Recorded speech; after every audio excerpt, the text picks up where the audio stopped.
Our next English session will be on November 13th, and that will be with Dr. Taylor Rush.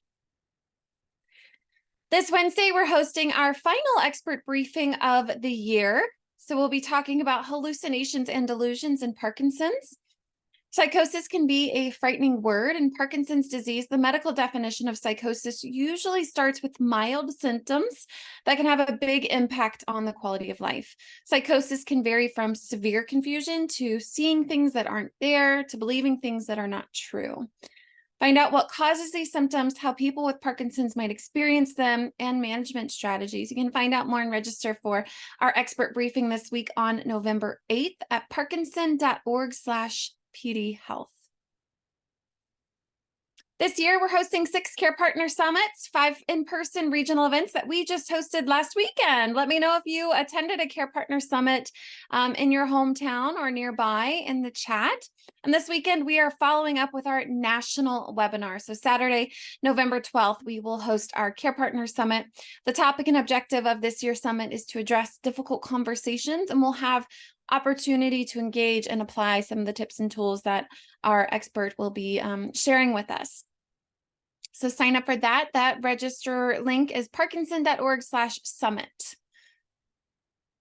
Awesome. Final slide here. Lastly, if you're new to Parkinson's, again, or embracing a change in your journey, need someone to talk to, or have a question that my non-medical expertise cannot answer, please reach out to our helpline at 1-800-4PD-INFO. You can browse our website at parkinson.org or email us at helpline@parkinson.org.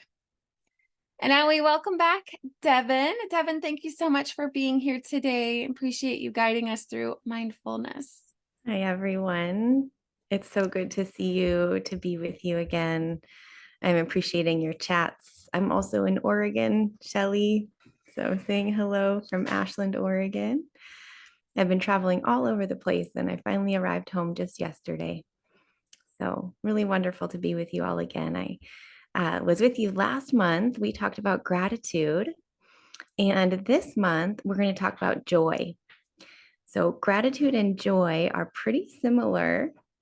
And so I thought we could just start out with a joy meditation that is really practicing joy for ourselves, for our many blessings in our lives. So as we get started here, you might just settle into your posture. We'll do a short meditation, and then we'll follow up with some questions and discussion. So please do settle in. If there's anything you need that will help you feel a little more comfortable, please do that right now. Maybe it's just a shift in posture, or feeling some kind of support in your back body. Maybe it's taking a deeper breath. Just let yourself get settled here in the moment. One of the beauties about practicing mindfulness of the body is that the body is always in the present moment. So however your body is feeling today, even if it's feeling uncomfortable or tired or restless, how is it to allow your body just as it is, just for this moment, and to feel a loving awareness, really filling this body, knowing it just as it is.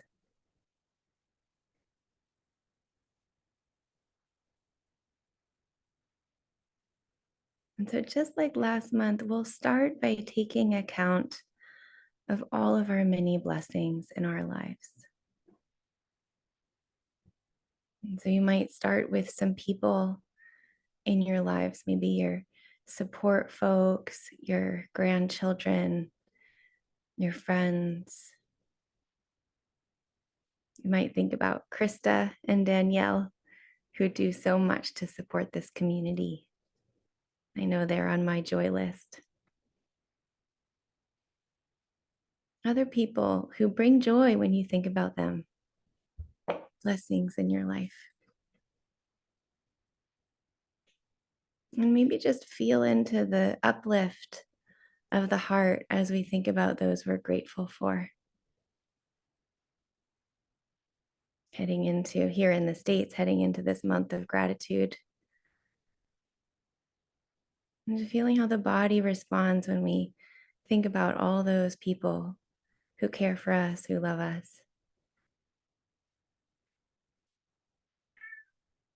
It might be your cat. You might hear Bella in the background. It's our cat.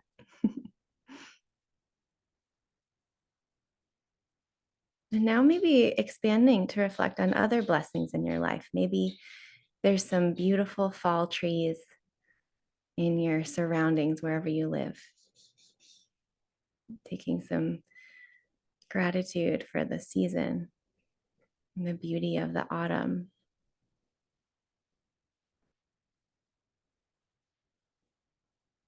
And other things to be grateful for. Maybe you just got some good news. You're planning something, a meeting with a friend or something enjoyable this month. Time with family. Sometimes when we're counting our blessings, we can think about what's difficult as well.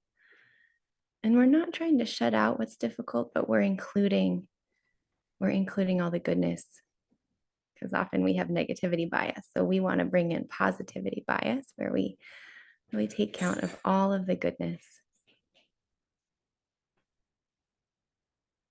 We're finding refuge in the beauty of nature too. Sky, the rain, the trees.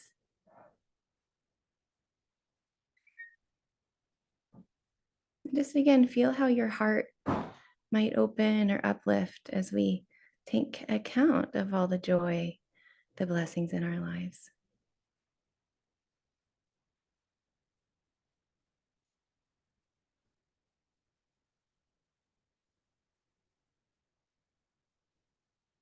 And now, traditionally, when we've done joy and gratitude for ourselves, we have more capacity to expand to others.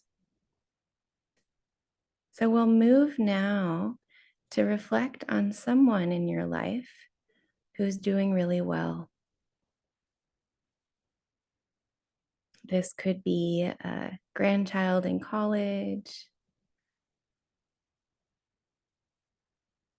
or another young person you know who's enjoying their life, who might be getting good grades. Could be a friend who just got some good news, someone who's in good health or good spirits. We want to think about a happy person in our lives. And again, sometimes this can bring up our sorrow, and that's okay. It's part of the practice, but we want to think about someone we love who's doing pretty well right now. And it doesn't even have to be a lucky person. It could be someone who has a difficult life, but they just got a new pair of shoes. Or, they're having their favorite cup of coffee right now.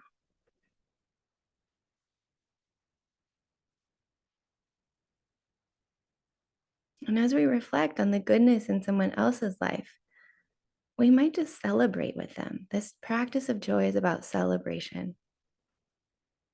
Like, yes, may your many blessings continue. I'm happy for you and your new pair of shoes. May your many blessings continue.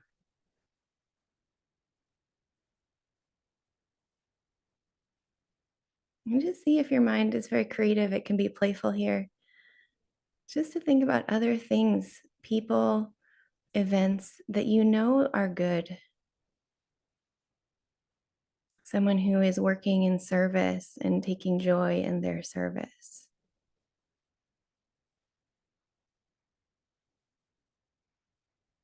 Maybe someone who's on vacation right now.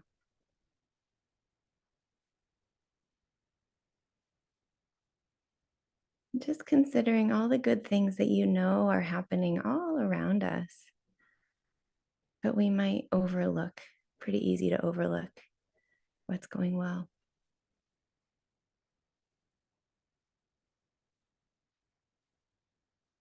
Yes, may your many blessings continue. I'm happy that you're happy.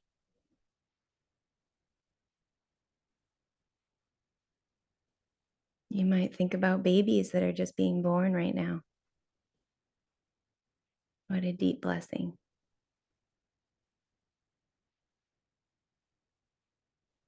For me, when I'm doing joy practice, I always think about dolphins. They make me pretty happy. Maybe someone who is out in a boat on a beautiful morning. Just all the little things in life. Someone who just had a good meal. Some kind of connection or reunion that's happening between family members. Someone reading a good book. Yes, may your many blessings continue.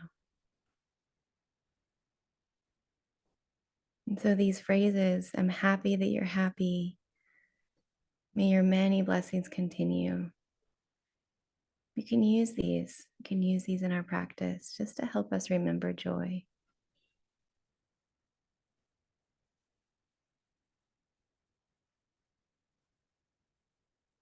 And so just another couple minutes here reflecting on the good things in life, a garden,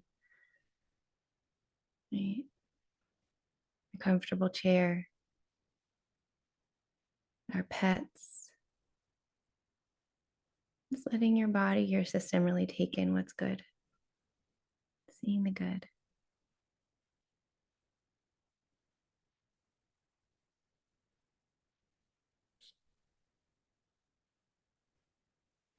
Yeah, it could be taking joy in your spouse, your partner.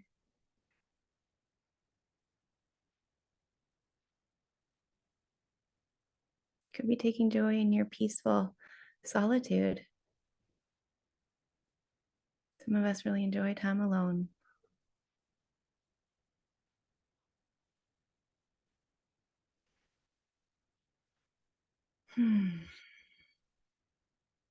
Okay, very good, everyone. So let's take another big breath.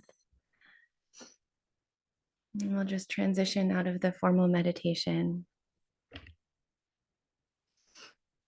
You can take a moment to look beyond the screen if you'd like, just taking in the light and the textures all around you.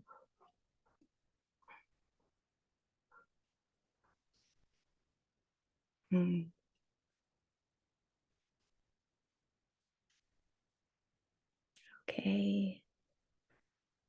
So what I'd love to do now is just here in the chat, if you're willing, I want to do a kind of group harvest around what you are thinking about. And I'm already seeing some. It's 60 degrees in Chicago today. That's a good thing. There's happy moments happening in Howard County, Maryland, it sounds like. I got a message about a happy couple. What else? What else is going well? My friends adopted a dog. Great. Love that. And we can practice joy even as we're doing this harvest, right? Notice how, as we take account of the joy around us, our own joy increases.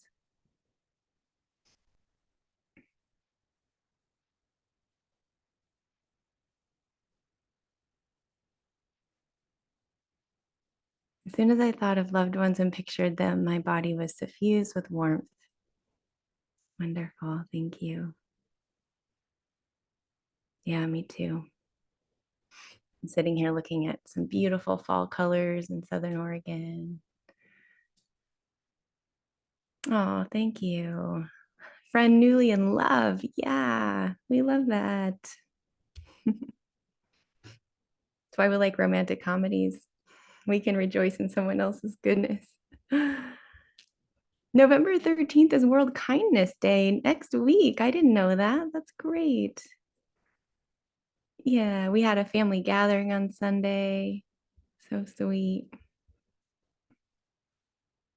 Looking forward to my grandchild visiting this weekend. Yes, wonderful. Oh, the joy of the Lord is my strength.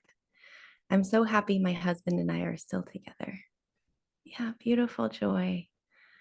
My sister is coming to visit. Fantastic. I'm spending time with my parents here. I've probably told you all, but my dad's 91 and he's still in good health. So I'm pretty grateful for him. As soon as I think about my grandkids, I became so happy and thankful to the God. Yeah. Grateful for music. I can enjoy a tour of our house. This is my parents' house. I was born in this house. It's pretty sweet to be back. 50 degrees in November in Minnesota. Yeah, enjoying that warmth. My cat enjoyed the Zoom session. Yeah, we've got both Bella and Josie here enjoying the session. It's Diwali festival this weekend. I know. It's so fantastic. Yes. Great. My dog was snuggling with me. She likes your voice and was snoring lightly. Fantastic. When they snore, it's the best kind of meditation. I have a trip coming up with my girlfriend's family. Great. I saw my brother last week. We had not seen each other since 2018. It brought me great joy. So meaningful, isn't it? Yeah, a lot of us have been separated through COVID. So coming back together. Yeah, thankful for all the little things. Good. So you're welcome to keep sending messages in the chat. I'll just say a couple of words about this practice. You can see how we followed up gratitude with joy, and they're very similar. Sometimes we can think they're the same, and that's okay. But the difference is that gratitude is really taking joy in ourselves, in our blessings, our goodness, our strengths, our good qualities, our blessings. And then joy practice traditionally is when we turn it out and celebrate others, their goodness. And sometimes this can slip. I'll just name, maybe some of you are feeling this even as we practice joy. Sometimes this can slip into sorrow or even into some kind of envy. Because when we contemplate other people and their good fortune, sometimes we feel, oh, but I don't have that, right? There can be a kind of scarcity that comes. Someone else is in good health, and it reminds us about all the health challenges we might have. So I just want to normalize that this is also part of joy. And I saw even in some of your messages, meeting your partner in a bereavement group, that sometimes through the difficulty, we have to feel all that envy, we have to feel our grief. We have to let in the sorrows in our lives, and they make way for more capacity for joy. Because true joy isn't painting over the difficulty. No mud, no lotus. That's exactly what I'm saying. Yes. Sometimes I think in our culture, now we have a whole term for it. It's toxic positivity, right? Live, laugh, love. We can think that we're encouraged just to only see the good and to ignore or repress that what's really difficult in our lives. And this joy practice is actually the opposite of that. But because we practice compassion, we practice loving kindness, we practice the whole wide range of the heart's response to life. Joy is only one part of it. We're celebrating what's good. We're also bringing compassion to our suffering. Yeah, and I'm seeing some messages coming in. Yeah, we're not ignoring. It's been devastating, the news lately. It really has. It's been hard to take it in. And joy practice allows for that. It's putting the goodness right next to what's hard. Yes, and I'm getting to see my sister and families getting together and all of these other things that we're naming. Reunion, right? Pet bunnies, all those things are happening at the same time as Lewiston and Gaza, and all the things are happening, right? We're not denying that. But it adds resiliency to our heart. It really adds resiliency to our heart. I love this. Finally told my sister I have PD. Yeah, that's hard. That's hard. And we can celebrate that bravery at the same time. Courageous act, and maybe in some ways brought you closer to your sister. What a good example of what I'm saying. Yeah, it's both and. It's both and. And so, as you're practicing joy, I just want to encourage, if you feel yourself slipping into envy or scarcity mentality, that's okay. And also, if you find yourself slipping into this toxic positivity where it's like, wait, I'm supposed to be happy all the time. And if I'm not, there's something wrong with me. That's also not true joy. True joy has the capacity to hold all of the 10,000 joys and the 10,000 sorrows in our lives. We're expanding the capacity of the heart. So we have a little bit of time still. I'd love to hear if there are questions coming up or reflections. I'm loving all these. I haven't had time to read all of them, but it feels like a lot of goodness here in the chat. Yeah, friends from racquetball. Great. Reunions. Yeah. Questions about how to practice this joy. Or if you already do, I'm curious to hear, how is it for you? What do you notice?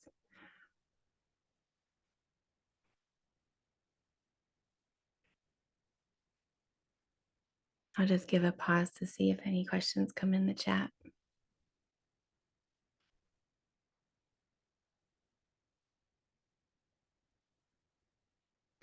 Since I have my diagnosis, my boyfriend stopped smoking. I'm so proud.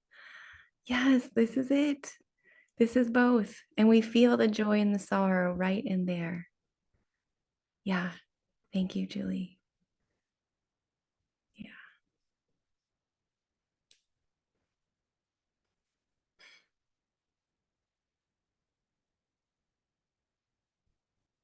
All right. So wonderful. Hi, Babs in Brookings, Oregon. We're nearby. Tuned in late. So we're talking about joy practice. And we're talking about how practicing joy includes looking at the happiness of others, celebrating the wellness, well-being of other people. And at the same time, it doesn't mean shutting out the sorrow. Yeah, great. So I keep a joy journal of things people say and do that make me happy. So skillful, Kathleen. That's great. And then I'm seeing a message from Shelly. Nice job, Anna. Hard to tell my sister too about your diagnosis. But crying together was very healing.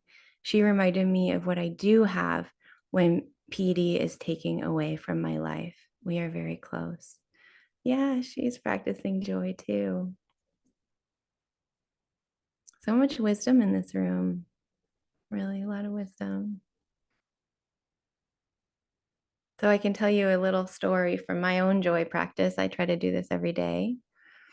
And I really do it explicitly. I choose different people in my life who are doing well, and I do the phrases, may your many blessings continue, or I'm happy that you're happy. And I have one particular friend who was very similar to me. We trained together to teach, and he's a very good teacher.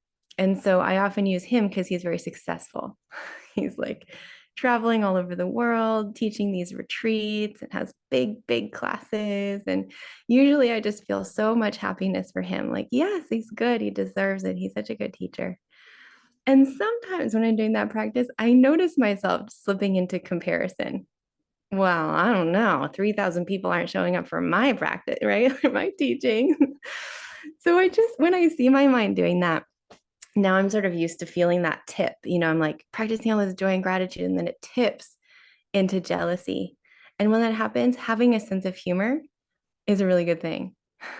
Oh, look at that. You're just celebrating, and now you're all jealous and comparing, right? This is part of it. You have to allow the mind to find its way and kind of do all of its dynamic, changes.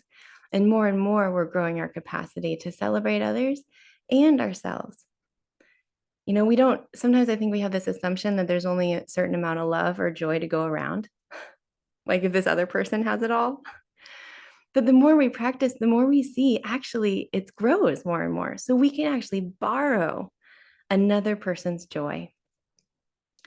And that has been a huge breakthrough for me. Is like, even when I'm down or having a hard day or feeling scarcity or comparison, I can borrow another person's joy. And I have several people in my life who are pretty joyful. So I just like borrow their joy.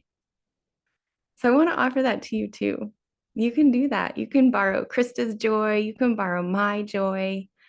That's a good resource too. Things are going when they're hard.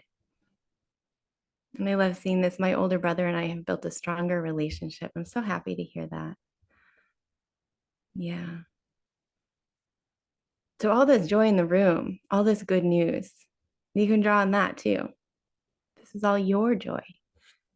You don't have to feel at a loss when other people do well. So I know we're coming up on our time, and we have one more session together in December. And I think Nico and I will be continuing with you all next year. So we'll keep doing our monthly sessions, and next month is a real treat.